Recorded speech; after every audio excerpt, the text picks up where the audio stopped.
कर्नाटकात काँग्रेस आघाडीवर नाही तर काँग्रेस सत्ता स्थापन करते. कर्नाटकामध्ये काँग्रेसला पूर्ण बहुमत मिळत आहे आणि कर्नाटकातला काँग्रेसचा विजय हा कर्नाटकातल्या भाजपाचा पराभव नसून प्रधानमंत्री मोदींनी हा पराभव स्वीकारला पाहिजे. गृहमंत्री अमित शहांनी हा पराभव स्वीकारला पाहिजे.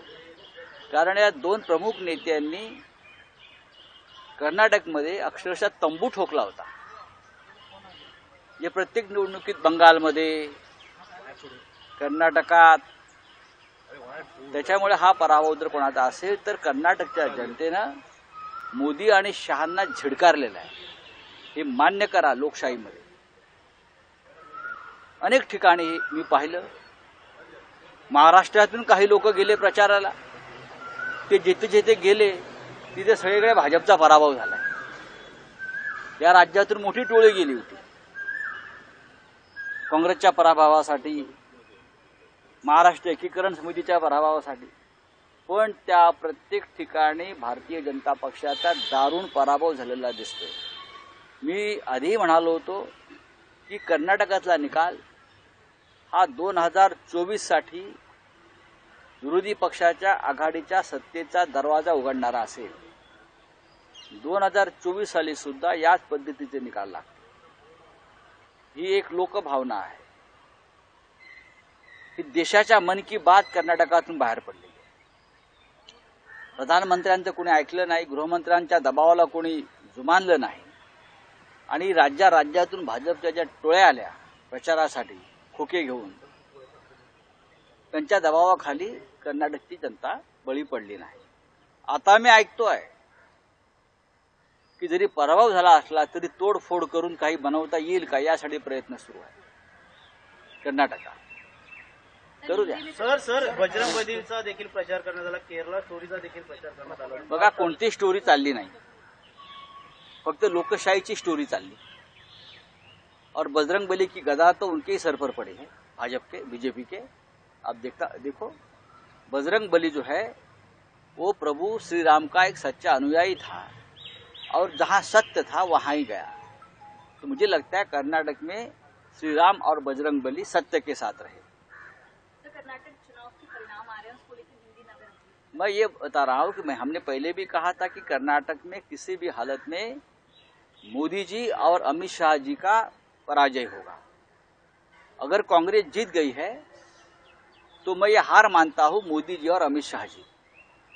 बीजेपी की बात बाद में, क्योंकि कर्नाटक का चुनाव जिस तरह से प्रतिष्ठा का चुनाव बनाया था प्रधानमंत्री जी ने खुद आकर, और अगर हम लोग हार रहे हैं देखने के बाद बजरंग बली को चुनाव प्रचार में उतारा था, लेकिन बजरंग बली की गदा बीजेपी के ही सर में टूट पड़ी और उनका सर टूट गया है. ये आने वाले 2024 की चुनाव का एक दिशा दर्शन है.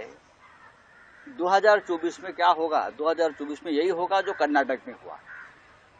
तो मुख्यमंत्री आणि उपमुख्यमंत्री देखील तिकडे प्रचाराला गेले होते. काय वाटतं प्रचार करण्यासाठी खास करून इकडनं महाराष्ट्र? पण आपण निर्णय पाहिला असेल, महाराष्ट्रासारख्या राज्यातून म्हणजे भारतीय जनता पक्षाने आणि त्यांच्या सरकारनं फौजा पाठवल्या कर्नाटकमध्ये, विमानं उतरवली.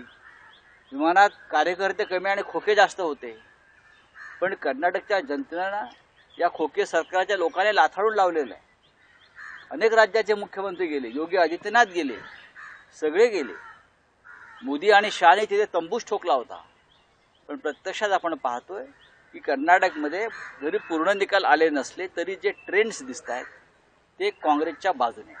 महाराष्ट्र एकीकरण समितीचे जे उमेदवार आहेत त्यांना मराठी मतं मोठ्या प्रमाणात पडलेली आहेत, अजून तरी ते पिछाडीवर दिसून येतात. आम्ही प्रयत्न केले, आमची कमिटमेंट आहे.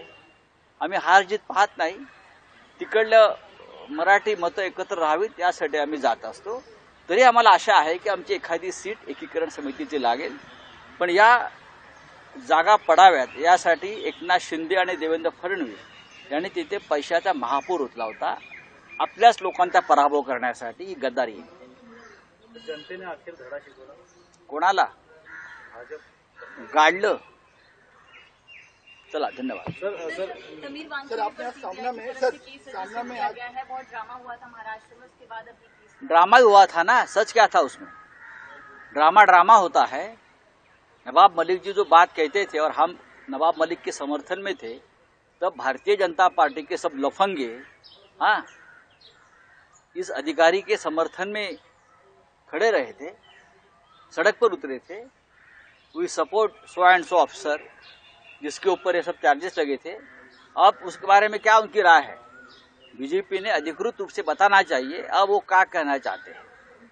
एक करप्ट एक्सट्रॉनिस्ट अधिकारी जिनके खिलाफ सीबीआई ने एक्शन लिया है, उसके समर्थन में बीजेपी उतरी थी। निरपराध इनोसेंट बच्चों को पकड़ा गया था, उनकी लाइफ बर्बाद कर दी और नवाब मलिक को गुनहगार ठहराया ये लोगों ने सबने मिलकर। और ये जो मिस्टर वानखेड़े है, उनके लिए भारतीय जनता पार्टी का एक मुंबई का स्वयं घोषित नेता जिस तरह से दिल्ली में लॉबिंग कर रहा था, उसकी भी इंक्वायरी होनी चाहिए, क्योंकि उसके घर पे ये मीटिंग हो रही थी। सब ये जो सब षड्यंत्र रच रहा था ना, ये एक्सट्रॉशन का और खंडनी का, ये एक बीजेपी नेता जो मुंबई में है, मैं उसका नाम जल्दी जाहिर करूंगा, उसके घर में सब ये बैठकें होती थी। रात को 2 बजे के बाद ये मीटिंग होती थी और वहाँ ये सब एनसीबी के अधिकारी आकर बैठते थे और उसके लिए दिल्ली में लॉबिंग करने वाले बीजेपी के लोग थे। अब उनका क्या कहना है मुझे बताइए। परमवीर सिंह को क्लीन कर दिया गया, उसको लेकर क्या कहते हैं? बीजेपी तो वॉशिंग मशीन है ना, वो पॉलिटिकल लीडर्स और अधिकारियों को भी इस तरह से क्लीन कर लेती है, लेकिन जल्दी सरकार बदलने वाली है। सर मराठीने सांगा, सीबीआयच्या रेड पडत आहे समीर वानखेडे असेल आणि दुसरीकडे निलंबित जे ते मागे घेण्यात आलं परमवीर सिंगचं। एक लक्षात घ्या, समीर वानखेडे एनसीबी हा बीजेपीचा ब्लू आईड बॉय होता। मी असं ऐकलं की ते आरक्षीच्या मुख्यालयात जाऊन आले, बीजेपीत ते प्रवेश करणार होते। बीजेपी त्यांच्या समर्थनासाठी गळ्यामध्ये वी सपोर्ट वानखेडे वगैरे असे फलक लटकावून रस्त्यावरती उतरली होती। नवाब मलिक यांना गुन्हेगार ठरवण्यात आलं त्या संपूर्ण प्रकरणात। आज सत्य काय बाहेर आलं? सीबीआय आमची नाही ना, सीबीआयने वानखेडेंवरती एफआयआर दाखल केलेला आहे, त्यांना अटक होऊ शकते, कदाचित त्याच्यामध्ये ईडी सुद्धा जाऊ शकते। याचा अर्थ असा आहे, भारतीय जनता पक्ष चोर आणि लफंग्यांना कायम समर्थन देते, मग ते राजकारणातले असू द्या नाही तर प्रशासनातले असू द्या। आता भारतीय जनता पक्षाचं काय म्हणणं आहे, याच वानखेडेसाठी मुंबई भाजपमधला एक स्वयंघोषित नेता लॉबिंग करत होता दिल्लीत जाऊन, त्यांना एक्सटेन्शन मिळावं, त्यांना प्रमोशन मिळावं, आणि याच भाजपच्या पदाधिकाऱ्याच्या घरामध्ये या सगळ्या चोर मंडळाच्या एनसीबीच्या बैठका होत होत्या आणि खंडणी तिथे गोळा होत होती, सगळी हिशोब तिथे केले जात होते। हे खरं आहे की नाही हे भारतीय जनता पक्षाच्या नेत्यांनी सांगावं, जे त्याच्या समर्थनासाठी उतरले होते। गळ्यात ते बोर्ड लटकवून, माझे फोटो आहेत त्यांचे, मी देऊ शकतो। म्हणजे तुम्ही देशाला कुठे घेऊन चाललाय, तुम्ही कोणाचं समर्थन करताय? कुणी दरोडेखोर, खंडणीखोर असे अधिकारी या प्रशासनातले ज्यांच्यावरती आम्ही कारवाई करत होतो, त्यांना तुम्ही डोक्यावर घेऊन नाचत होता। नवाब मलिक सारख्या लोकप्रतिनिधीला तुम्ही आरोपीच्या पिंजऱ्यात उभं केलं। आज काय आहे मग? याचा अर्थ नवाब मलिक यांच्यावरचे सगळे आरोप खोटे आहेत, तुम्ही त्यांना अडकवलेलं आहे आणि आज सत्य ठरत आहे।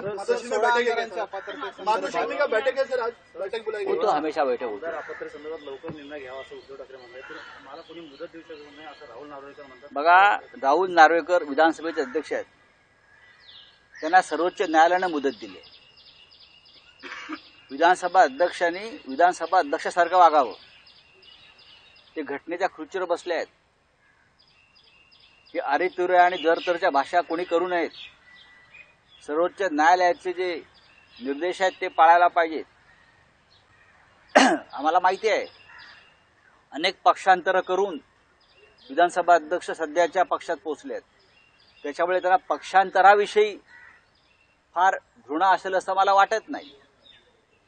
किंबहुना लोकशाहीत अशा पक्षांतर करण्याविषयी जर त्यांना प्रेम असेल ते त्यांनी हृदयात ठेवावं, पण सर्वोच्च न्यायालयाचा निर्णय आणि भूमिका त्यांना मान्य करावी लागेल, इतकंच मी सांगतो। विकासाचा ध्यास म्हणजे